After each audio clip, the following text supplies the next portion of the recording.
السلام علیکم عزتونو. په پاکستان کې د فحاشۍ د اډې د وبا بیماری د لاسه ډېرې خرابې شوې دي. د یوې جینۍ دغه تخریب بیان دی ویلي دي، خو موږ مجبور یو، بله چاره مو نشته دی. خدای ورباندې د پاسه د وبا بیماري راغلله، دې سره زموږ کاروبار هم خراب شوی دی. عزتمن د دې ویډیو نه مخکې زه ته دا یادګینه کوم، تاسو کو چې زموږ په دې چینل کې نوي وي حتما دسه زموږ عمده چینل دسه سبسکرایب کړئ، بس د ټلې نشان و چې خای یو نوی معلوماتي ویډیو تاسو ته په اسانۍ باندې در ورسي. عزتمنو، دا د وبا بیماري یو لویه ته د ژوند د نوې ټولې چارې په ټپه ودرېدلې دي، نو یو بل ته یې هم د فحاشۍ ښځو کاروبار خو یې په ټپه ودرولی دی. په ډېر هېوادونو کې په دغه شانتې ګیس بندیز باندې نرخمېت راغلی دی او تر ډېر څخه دغه شانتې د وبا بیماري په ټوله دنیا په نړۍ کې ډېر کاروبارونه یې ودرولي دي. خو دې سره هم دا د فحاشۍ د ښځو کاروبار هم ورسره خراب شوی دی.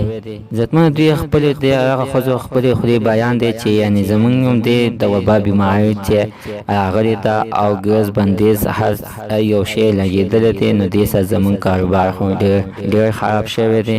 دې سره د دې ښځو په کاروبار باندې هم اثر غورځولی دی. بي بي سي اردو رپورټرو د پاکستان په کراچۍ او د لاهور په اوسېدونکو داسې ښځو سره خبرې کړي دي او له هغوی څخه یې د هغوی د ژوند او د کاروبار په اړه پوښتنې کړي دي. د ګلالۍ په نوم باندې یوه ښځه ده چې په لاهور کې له دې کار څخه تر پیلې ده. وایي چې زما 15 کاله کېږي چې زه همدا دنده کوم. ګلالۍ واده کړی دی او ویلي دی چې خاوند یې پیسې نه ګټي او ژوند یې ډېر سخت دی. هغې نه وروسته یې له هر یو خلک سره په ټلیفون خبرې وشولې. هغه یو ځای ته وغوښتلم، کله چې ورغلم نو هلته کې 3 نور خلکان هم راغوښتلي وو او ما ته یې وویلې که دا کار ما سره وکړه نو 500 روپۍ به تا ته زه درکړم.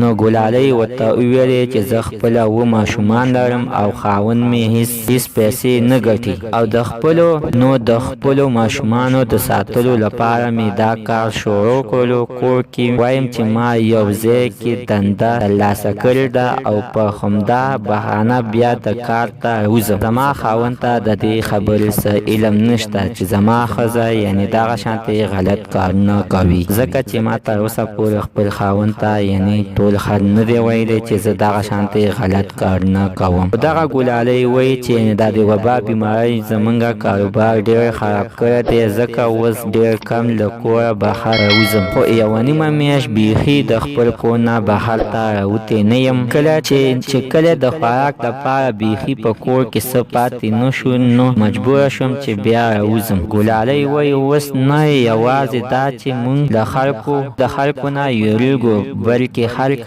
هم د موږ نه ویریږي چې هسې نه موږ یا هغوی د وبا بیماري ولري. هغوی وایي داسې کسان چې زکام یا ټوخی ولري بیخي ورته نږدې بیا نه ورځم. کله خو داسې حالات شي چې پخواني مشرانو ته زنګونه ووهم، غوښتنه ترېنه وکړم چې 500 یا 1000 روپۍ ده، 500 یا 1000 روپۍ راته راولېږه. یو نیم کس یې راولېږي او نور راته انکار وکړ. هغوی وایي چې زموږ کار داسې دی چې په دې کې د ټولنیزو او وطن احتیاطي تربیه پکې بیخي نه ساتل کېږي. که څه هم په ګیس بندیز کې نرمي راغلې ده، خو زموږ کار لا هم تنزل سره مخ ستونزو سره مخ دی. د کراچۍ اوسېدونکي شهزادګۍ نوم یې بیا بي بي سي او اردو سره په خپله مرکه کې ویلي دی چې د تېرو 20 کلونو هسې دا دنده ترلاسه کوم او واده شوی دی او 4 ماشومان هم لرم. هغه وایي چې خاوند به مې هېڅ کار هم نه کولو او مالي حالات مې ډېر خراب و. بیا یو ملګري راته وویل چې دا دنده شروع کړه. په شروع کولو کې خو ما انکار وکړو، خو وروسته چې حالات ډېر خراب شو نو دا کار ته مې زر ښه کړو. هغې ویلي دي چې ما په خپل کور کې ویلي دي چې د یو ارباب سره په کورونو کې کار کوم، خو خاوند ته یې معلومات شته دی چې دا کار کوي، خو د خاوند یې ورته ځکه څه نه وایي چې هغه یوازې غواړي بس پیسې کور ته راوړه. شهزادګۍ وایي چې د وبا بیمارۍ سره سم کارونه په ټپه ودرېدلي ګرځېدلی دی ځکه په یو دوو کسانو یې د کور مصرف نه پوره کیږي. څو میاشتې وروسته دا کارونه بیرته شروع شوي دي خو پخواني خوندونه یې نشته. هغې ویلي دي مخکې به راته د ورځې 30 کسان او 40 کسان به راته راتلل، خو اوس چې د ډېر راشي نو 2 یا 3 کسان ورته راځي. هغه هم هر څه ډېر په ویاړه ترلاسه کوي. هغوی وایي که هر څنګه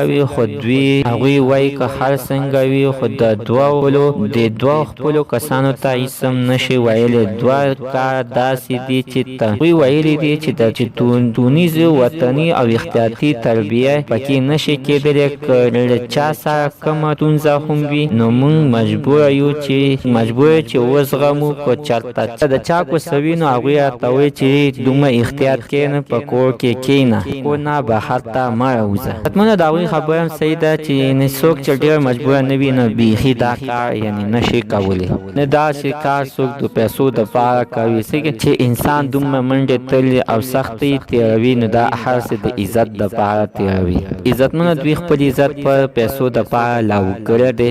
دوی نه غواړي چې موږ خپل عزت بچ کړو خو پیسې ترلاسه کړو. خو دغه زنانه ډېرې مجبوره دي. د دغې د وجې مجبوره دي چې دوی ته یوې ښځې ته 2 بچي په غاړه باندې دي او خاوند یې څه کار نه کوي. نو چې خاوند یې څه کار نه کوي نو دا مجبوره ده چې دغه شانتې د خپل کور نه بهر ته راوځي او د خلکو فرمایشونه پوره کړي. چې د خلکو فرمایشونه پوره کړي نو خلک دوی ته پیسې ورکړي. نو د پیسو په بدله کې ورسره دغه شانتې غلط کار وکړي. عزتمنه دغه شانتې یوه دا بله ښځه هم ده چې په کراچۍ کې اوسېږي او شهزادګۍ په نوم باندې یادېږي. دې ته 4 بچي په غاړه باندې دي. عزتمنه زموږ نننۍ معلومات د دې پورې د نوي معلومات دپاره زموږ همدا چینل د سبسکرایب کړئ، خوا کې ورسره د ټالۍ نشان ووهئ. ښه یوه نوي معلوماتي ویډیو تاسو ته په اسانۍ باندې در ورسي.